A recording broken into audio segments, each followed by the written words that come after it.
This is the M5 iPad Pro, objectively one of the best, if not the best tablets out there. But there's one problem.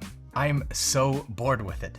Year over year, this tablet has been getting incremental upgrades and spec bumps, and I get it, it's very, very good. So there isn't really that much Apple can do to make this feel new or fresh, right? But I've been aching for a tablet experience that feels new, that feels fresh, and that makes me feel excited to pick up a tablet again. And I'm sure a lot of you guys can relate. Well, enter the Samsung Tab S11 Ultra. This behemoth of a tablet is everything my iPad is not. It's massive, it's different, and most importantly, it's highly customizable and not limited by restrictive policies and Apple's so-called walled garden approach. In other words, you can do pretty much whatever you want with this thing, and it's refreshing. I've been testing this thing for a couple of weeks now to see whether it's worth making the switch from my trusty old iPad to this new and unfamiliar tablet. And if you're in the same boat as me and you've been considering a similar move, I hope this video might provide you with some helpful insights. Let's ramble.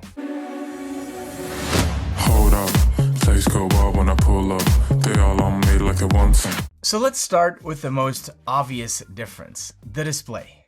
This massive 14.6-inch display, I knew it was going to be big, but when I was unboxing this thing, seeing it in person really made me realize how much bigger this thing actually is.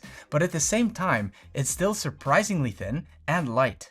I'm also really interested in the aspect ratio of 16:10 and how much of a difference it makes in day-to-day use compared to the 4:3 aspect ratio I'm used to on this iPad Pro. Now, the display on the iPad Pro is definitely one of the highlights of the device. It's got that beautiful tandem OLED display, basically stacking two OLED layers, which means you get that incredible brightness, the vibrant colors, and those really inky blacks. But here's a fun fact. Samsung actually makes those tandem OLED displays for the iPad. So I probably should have expected the display on this Tab S11 Ultra to look equally gorgeous.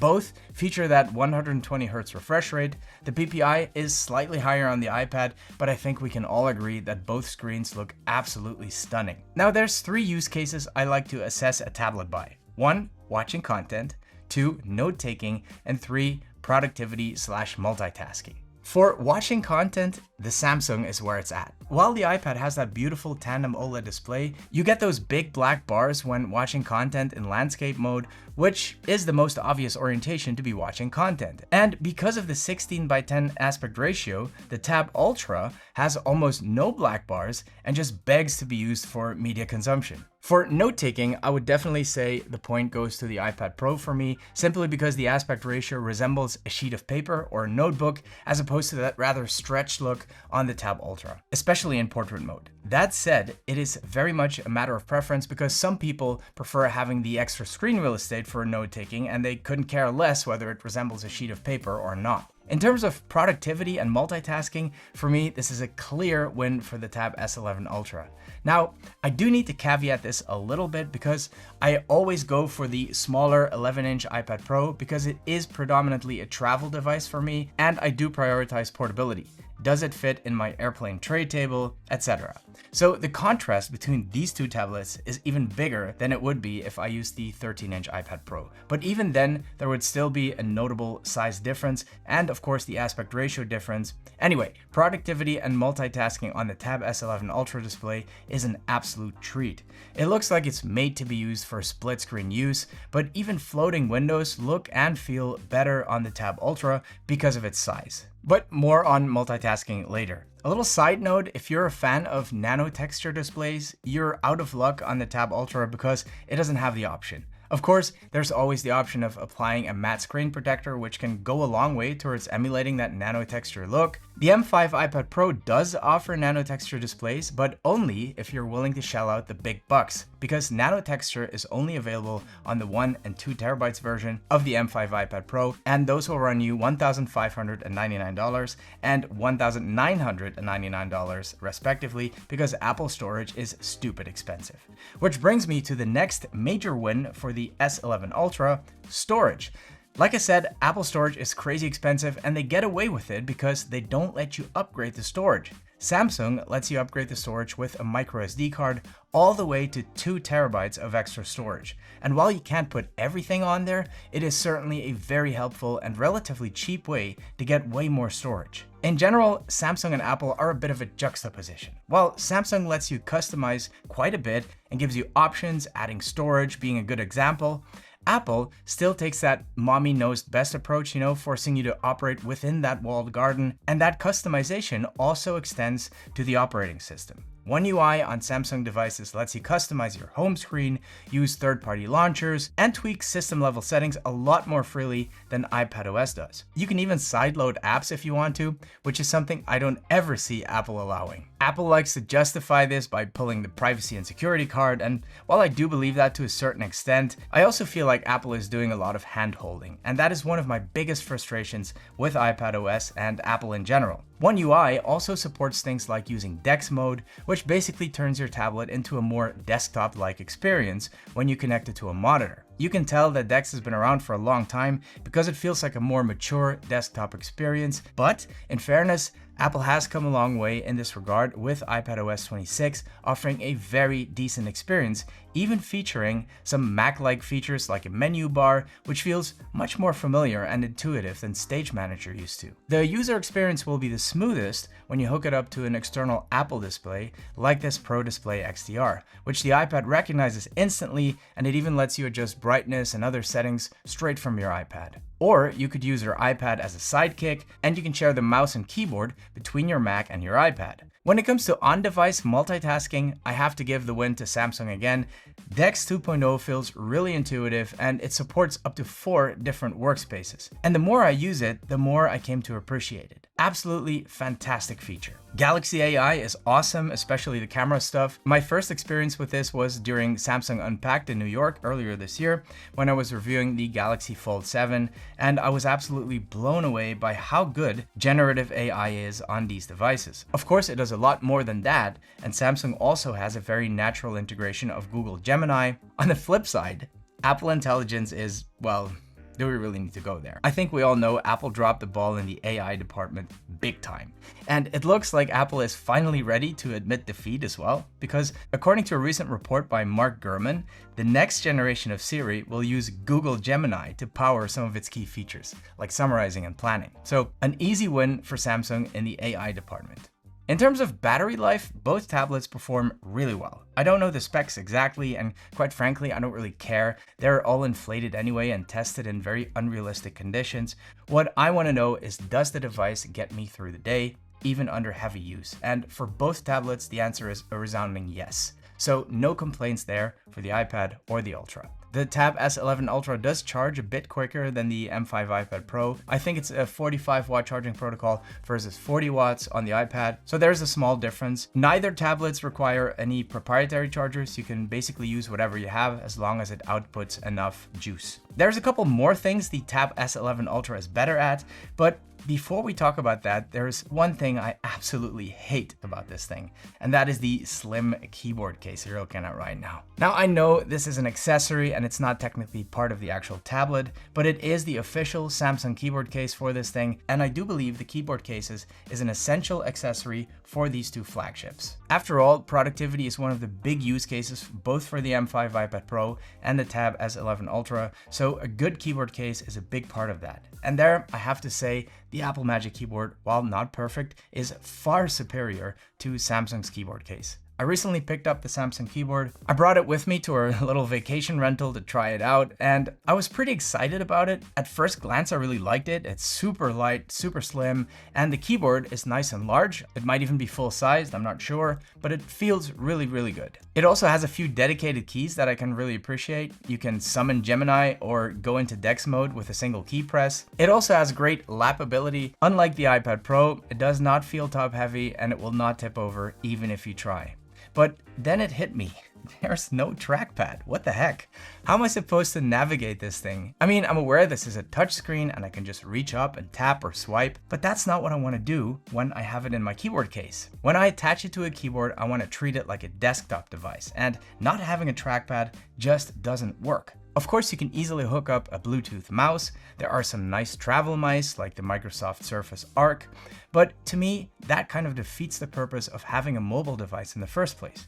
Here you have this beautiful, slim keyboard to keep a slim profile, but now you have to pack an extra mouse. To make matters worse, it only has one angle. It snaps into place, and that's what you got. It's a good angle on my lap, and it's fine for the desktop as well, but I use my Magic Keyboard to watch content as well. Whether it's on a table or on my chest when I'm in bed or laying on the couch, you can tilt the iPad perfectly in any position you want, to match your viewing angle, but you can't do that on the Samsung because it's stuck in this one backwards tilted angle. So yeah, that and the absence of the trackpad make this keyboard pretty useless to me. And I tried finding a third-party keyboard that does offer a trackpad and more flexibility, but there just doesn't seem to be any good options available. And if you know of any, please do let me know in the comments.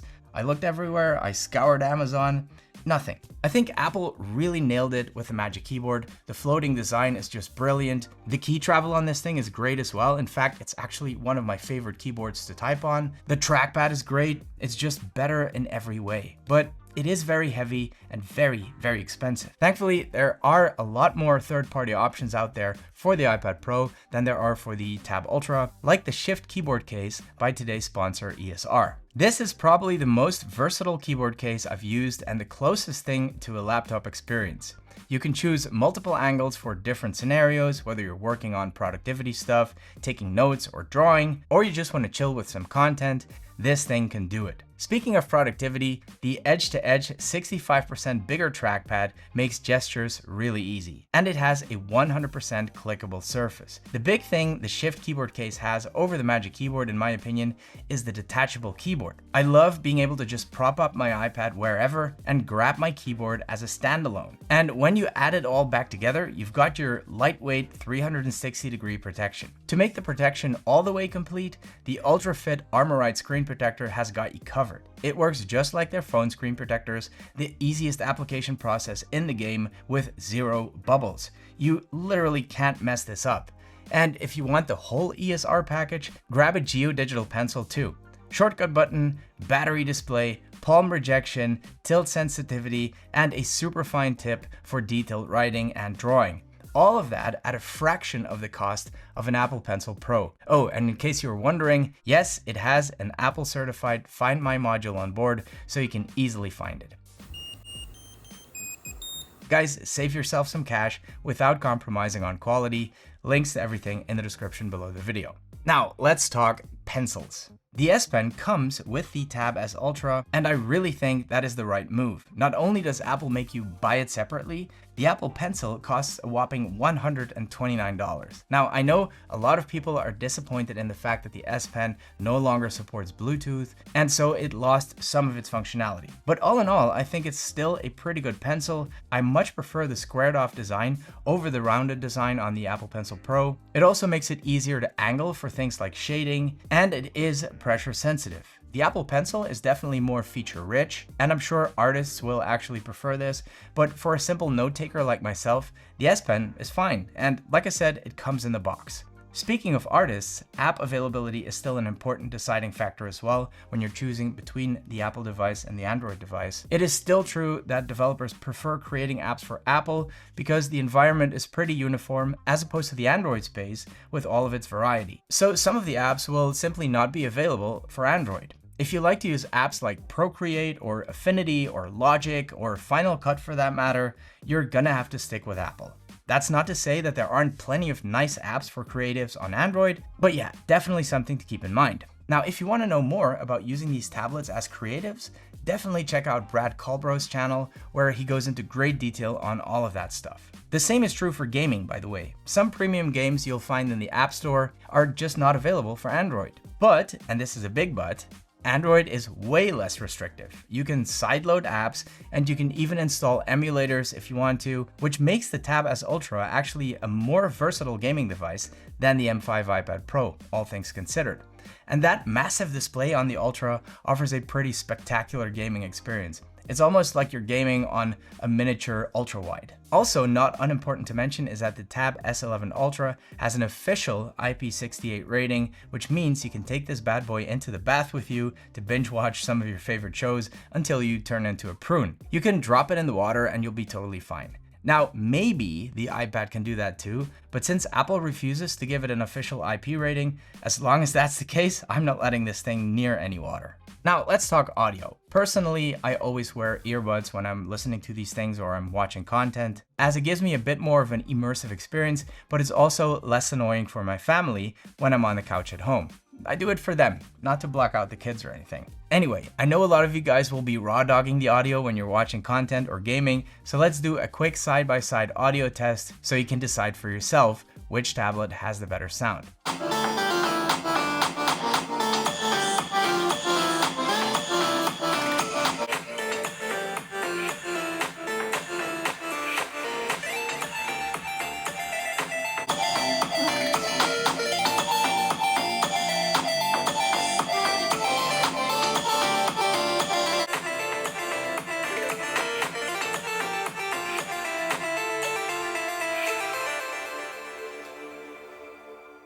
Now guys, I can't conclude the video without mentioning the E word. I gotta do it. Ecosystem. If you're surrounded by Apple stuff everywhere, you're gonna have to consider that when you're thinking of switching to the Tab S11 Pro, and the same is true the other way around. Now, does that mean you can't use both? Of course not, you totally can. And there's some really good apps around to mitigate the loss of that seamless integration between your devices. But it's not quite the same, and if you use your iPad in conjunction with your other Apple devices a lot, you're gonna experience a bit of a learning curve incorporating an Android device into that workflow. Same for Samsung users that want to give the iPad a whirl. Samsung actually has a much bigger ecosystem of devices within the SmartThings network, and the iPad will feel like the odd duck. But if you're like me and you're just bored with the same old thing year over year and you want to try something fresh, I think you'll really enjoy the Samsung Tab S11 Ultra. While it might not feel like a massive upgrade to someone who already owns the Tab S10 Ultra, it definitely feels like a new and fresh experience for us Apple users, and I've been really enjoying using this Tab S11 Ultra. I hope you enjoyed the video. See you in the next one.